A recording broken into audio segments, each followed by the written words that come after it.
안녕하세요. 오늘은 터미널에서 돌아가는 코딩 에이전트 하나를 소개하겠습니다. 이름은 오마이파이, 터미널에서 치는 명령어는 세 글자로 OMP입니다. 만든 사람은 잔 벨릭, 원래 윈도우 커널 보안 쪽에서 알려진 연구자입니다. 라이선스는 MIT이고 프로그램 자체는 무료입니다. 모델은 각자 쓰던 것을 붙입니다.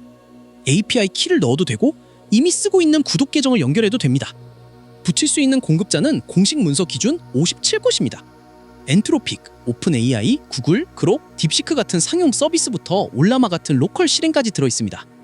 2026년 8월 20일 기준 최신 버전은 17.4정, 깃허브 별은 26,000개를 넘겼습니다. 오마이파이를 이해하려면 파이라는 도구부터 봐야 합니다. 파이는 마리오 제크너가 만든 터미널 코딩 에이전트입니다. 설계 철학이 분명합니다. 에이전트 루프를 사람이 읽을 수 있을 만큼 작게 유지합니다. 파이에 들어있는 도구는 4개뿐입니다. 파일 읽기, 파일 쓰기, 파일 편집, 쉘 실행. 그 위에 무엇을 얹을지는 사용자가 정합니다. 오마이파이는 이 파일을 깃허브에서 그대로 갈라낸 포크입니다. 두 저장소의 첫 커밋은 완전히 같습니다. 2025년 12월 31일에 저장소가 만들어졌고 이틀 뒤 첫 배포가 나왔습니다. 라이선스 파일에는 두 사람의 저작권이 함께 적혀 있습니다. 여기서 재미있는 것은 원작자의 반응입니다. 제크너는 포크가 나오기 전부터 이렇게 써왔습니다. 파이가 여러분에게 맞지 않으면 포크하시라고 진심으로 부탁드린다. 깃허브의 포크 버튼은 언제나 그 자리에 있을 것이다. 그리고 오마이파이가 나온 다음 날 이슈에 이런 댓글을 남겼습니다. 와, 완전히 하드 포크로 갔네요. 구현한 기능 중에는 제가 이해 못하는 것도 있습니다. 2026년 8월에는 파이에 어떤 기능을 넣어달라는 제안에 이렇게 답했습니다. 그게 필요하시면 오마이파이를 쓰세요. 두 프로젝트는 코드도 주고받았습니다. 벨릭은 파이 쪽의 개선 사항을 여러 번 올렸고 제크너가 직접 병합했습니다. 오마이파이 저장소에는 파이의 변경을 가져오는 체크리스트 문서도 들어있습니다. 참고로 파이는 2026년 4월에 ARND라는 회사로 넘어갔습니다. 두 도구의 가장 큰 차이는 엔진입니다. 파이는 전부 타입스크립트로 되어 있고 러스트 코드는 한 줄도 없습니다. 오마이파이는 여기에 러스트로 만든 네이티브 엔진을 붙였습니다. 프로젝트가 밝힌 규모는 러스트 코어 약 8만 줄입니다. 이 엔진이 무엇을 하는지가 핵심입니다. 파일 검색, 쉘 실행, 구문 트리 분석, 터미널 제어, 토큰 계산. 이런 무거운 작업을 바깥 프로그램을 불러서 하지 않고 프로그램 안에서 직접 처리합니다. 가장 큰 구성 요소는 내장 유틸리티 모음입니다. 그랩, SED, JQ, 파인드 같은 명령줄 도구 58개를 직접 다시 구현해 넣었습니다. 쉘도 안에 들어있습니다. 배시 엔진을 가져와서 세션이 유지되는 쉘을 프로그램 안에서 돌립니다. 파일 시스템을 훑은 병렬 탐색기, 구문 분석기, 작업 공간 격리도 각각 러스트 구성 요소입니다. 내장 도구 개수도 다릅니다. 파이가 4개, 오마이파이가 31개입니다. 이 차이를 사람들은 이렇게 표현합니다. 파이가 네오빔이라면 오마이파이는 레이지빔이다. 즉 다른 프로그램이 아니라 같은 프로그램의 배터리를 다 넣어둔 배포판에 가깝습니다. 오마이파이에서 가장 널리 알려진 기능은 파일 편집 방식입니다. 이름은 해시라인입니다. 먼저 지금까지의 방식을 보겠습니다. 에이전트가 파일을 고칠 때 보통 두 가지 방법을 씁니다. 하나는 통합 디프 형식으로 패치를 만들어 붙입니다. 다른 하나는 바꿀 문자열과 새 문자열을 함께 줍니다. 두 방법 모두 모델이 원본줄을 정확히 다시 써야 합니다. 공백 하나, 들여쓰기 한 칸이 어긋나면 패치가 붙지 않습니다. 해시라인은 여기를 다르게 잡았습니다. 에이전트가 파일을 읽는 순간 각 줄에 짧은 내용 해시를 붙여서 보여줍니다. 파일 전체에도 4자리 스냅샷 태그가 붙습니다. 그래서 모델은 원본줄을 다시 타이핑하지 않습니다. 대신 파일 이름과 태그, 줄 번호로 위치를 가리킵니다. 편집 명령은 4가지입니다. 풋은 지정한 범위를 새 내용으로 바꿉니다.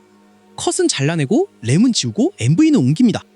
여기서 중요한 성질이 하나 나옵니다. 파일이 그 사이 바뀌었다면 태그가 달라집니다. 태그가 다르면 편집 요청 자체가 거부됩니다. 파일이 망가진 다음에 알아채는 대신 붙기 전에 막는 구조입니다. 편집 형식은 설정으로 고를 수 있습니다. 해시라인이 기본값이고 기존의 패치 방식과 문자열 치환 방식도 그대로 쓸 수 있습니다. 두 번째 특징은 언어 서버와 디버거를 직접 붙였다는 점입니다. LSP는 편집기가 코드를 이해할 때 쓰는 표준입니다.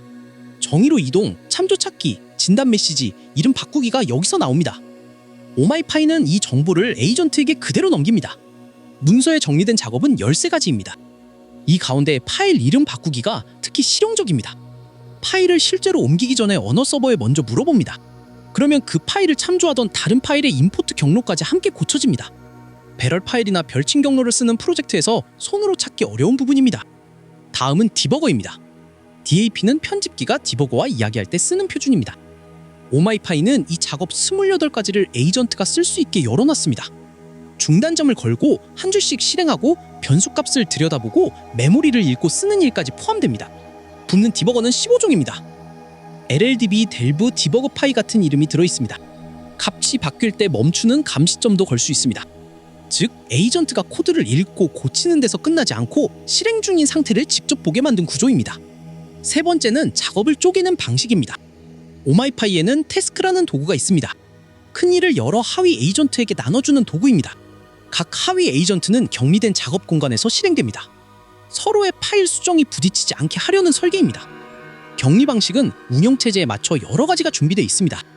리눅스에서는 커널 오버레이, 맥에서는 파일 시스템 복제, 윈도우에서는 프로젝티드 파일 시스템을 씁니다. 결과를 합치는 방법도 두 가지입니다. 패치로 받아서 적용하거나 전용 브랜치로 만들어 골라 넣을 수 있습니다. 기본으로 들어있는 하위 에이전트는 7종류입니다. 스카우트는 탐색, 디자이너는 설계, 리뷰어는 검토, 시큐리티 리뷰어는 보안 검토를 맡습니다. 한 가지 눈여겨볼 점은 반환 형식입니다. 하위 에이전트는 줄글 보고서가 아니라 정해진 형식에 맞는 구조화된 결과를 돌려줍니다. 받은 쪽이 다시 해석할 필요가 줄어듭니다. 플랜 모드도 있습니다. 슬래시 플랜을 치거나 시프트 탭을 누르면 들어갑니다. 이 상태에서 에이전트는 코드를 읽고 조사만 합니다. 계획을 세울 때는 별도로 지정한 계획 전용 모델을 씁니다. 계획을 승인하면 조사 기록을 지우거나 남기거나 압축해서 이어갈 수 있습니다. 네 번째는 어드바이저입니다. 작업하는 모델 옆에 두 번째 모델을 두는 기능입니다. 이 두 번째 모델은 매턴을 지켜보다가 필요할 때 끼어듭니다. 여기서 설계가 영리한 부분이 있습니다. 어드바이저는 완전히 별도의 에이전트로 돌아갑니다. 자기만의 대화 기록과 압축 주기를 따로 갖습니다. 그래서 감시를 붙여도 본 작업에 컨텍스트를 먹지 않습니다. 어드바이저가 받는 것은 대화의 변화분뿐이고 비밀값은 가려져서 전달됩니다. 끼어드는 방식은 3단계입니다. 닛은 사소한 지적이라 다음 단계 경계에서 모아서 전달합니다. 컨서는 가능하면 중간에 끼어듭니다. 블로커는 작업 도중에 바로 멈춰 세웁니다. 사용자들이 가장 많이 칭찬하는 기능이 이것입니다. 결과를 다 만들어낸 다음에 검토하는 게 아니라 만드는 도중에 개입한다는 점 때문입니다. 비슷한 발상이 한 단계 더 들어간 기능도 있습니다. 이름은 TTSR, 시간을 되갚는 스트리밍 규칙입니다. 모델이 글자를 뱉는 도중에 규칙을 검사합니다. 정규식이나 구문 조건에 걸리면 토큰 생성을 그 자리에서 멈춥니다. 그리고 규칙 위반이라는 표시를 넣은 다음 같은 지점부터 다시 생성하게 합니다. 재생성이 성공하면 그 경고는 보이는 기록에 남지 않습니다. 다섯 번째는 메모리입니다. 리테인은 저장, 리콜은 불러오기, 리플렉트는 정리를 맡습니다. 여기서 정확히 짚을 것이 있습니다. 메모리 기능은 기본값이 꺼짐이고 쓰려면 백엔드를 골라서 켜야 합니다. 로컬 백엔드를 고르면 배경에서 2단계 처리를 돌려 메모리 문서와 요약을 만들어둡니다. 힌드사이트라는 이름도 선택지에 있는데 이것은 벡터라이즈라는 다른 회사의 제품입니다. 여러 소개글이 이 기능을 오마이파이의 기본 기능처럼 설명하고 있어서 이 부분은 구분해 두는 게 좋습니다. 마지막으로 살아있는 커널입니다. 오마이파이는 파이썬과 자바스크립트 실행 환경을 세션 내내 유지합니다. 한 번 만든 변수와 임포트가 다음 실행에서도 그대로 남습니다. 여기에 한 가지가 더 있습니다. 실행하는 파이썬 코드 안에서 에이전트를 다시 부를 수 있습니다. 에이전트 함수에 지시문과 원하는 결과 형식을 넘기면 하위 에이전트를 띄워서 결과를 받아옵니다. 코드가 에이전트를 부르고 그 에이전트가 다시 도구를 쓰는 구조입니다. 오마이파이가 널리 알려진 계기는 2026년 2월에 나온 글 한 편입니다. 제목은 한 오후에 15개의 모델을 코딩해서 더 잘하게 만들었다. 바꾼 것은 한 S뿐이다. 해커뉴스에서 832점을 받았습니다. 내용은 이렇습니다. 모델 16종을 놓고 3가지 편집 형식을 비교했습니다. 리액트 파일에 기계적으로 결함을 심어두고 고치게 하는 방식으로 한 회차에 60개 과제를 3번 반복했습니다. 가장 많이 인용되는 숫자는 그룹 코드 패스트 1의 결과입니다. 패치 형식에서 6.7%, 해시라인에서 68.3%, 10배가 넘는 차이라 눈에 띄는 숫자입니다. 여기서 이 숫자가 무엇과 무엇을 비교한 것인지 보는 게 중요합니다. 같은 실험에는 3번째 형식이 함께 있었습니다. 문자열 치환 방식이고 그 결과는 66.7%였습니다. 즉 60개 과제 가운데 해시라인이 41개, 문자열 치환이 40개를 해결했습니다. 차이는 한 과제입니다. 6.7%라는 낮은 값은 그 모델이 패치 형식에서 편집 작업의 99%를 실패했기 때문에 나온 값입니다. 여기까지 보면 이렇습니다. 해시라인의 큰 이득은 패치 형식이 잘 안 듣는 모델에서 나옵니다. 문자열 치환과 비교하면 차이가 훨씬 작습니다. 토큰도 함께 볼 대목입니다. 이 모델 기준으로 해시라인은 문자열 치환보다 토큰을 2배 넘게 썼습니다. 자주 인용되는 토큰 절감 수치는 패치 형식과 비교한 값입니다. 전체 16종을 놓고 보면 해시라인이 문자열 치환과 같거나 더 나은 경우가 14종이었습니다. 평균 상승폭은 약 15포인트로 정리돼 있습니다. 한 가지 더 밝혀둘 것이 있습니다. 이 벤치마크를 설계하고 실행한 사람은 오마이파이를 만든 사람이고 해시라인 형식을 만든 사람도 같은 사람입니다. 저자 본인도 그래서 조건을 함께 적었습니다. 모델들이 해시라인 형식으로 훈련된 적이 없다는 점, 하나의 벤치마크가 전체를 대표하지 않는다는 점, 400줄 미만 파일에서는 통째로 다시 쓰는 편이 낫다는 점입니다. 독립적인 재현 시도는 한 건 있었습니다. 2026년 3월에 다른 개발자가 모델 3종과 언어 3종으로 다시 돌려봤습니다. 결론은 언어와 모델에 따라 갈린다는 것이었습니다. 실제로 써보려는 분들을 위해 몇 가지를 정리하겠습니다. 첫째, 시작 컨텍스트가 큽니다. 파이는 시스템 프롬프트가 2000 토큰 수준에서 시작합니다.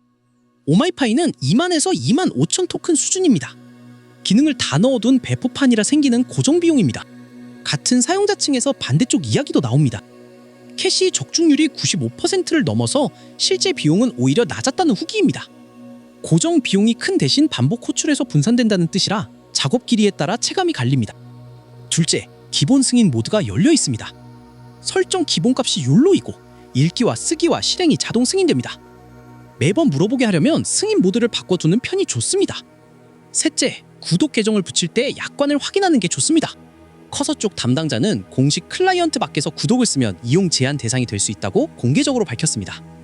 API 키를 직접 넣어 쓰는 방식은 이 문제에서 자유롭습니다. 넷째, 업데이트가 아주 빠릅니다. 지금까지 릴리스가 569번, 커밋이 1만 8천 건을 넘었습니다. 하루 평균 2번 넘게 새 버전이 나오는 속도입니다. 안정적으로 쓰려면 버전을 고정해두는 방법이 권장됩니다. 설치는 한 줄입니다.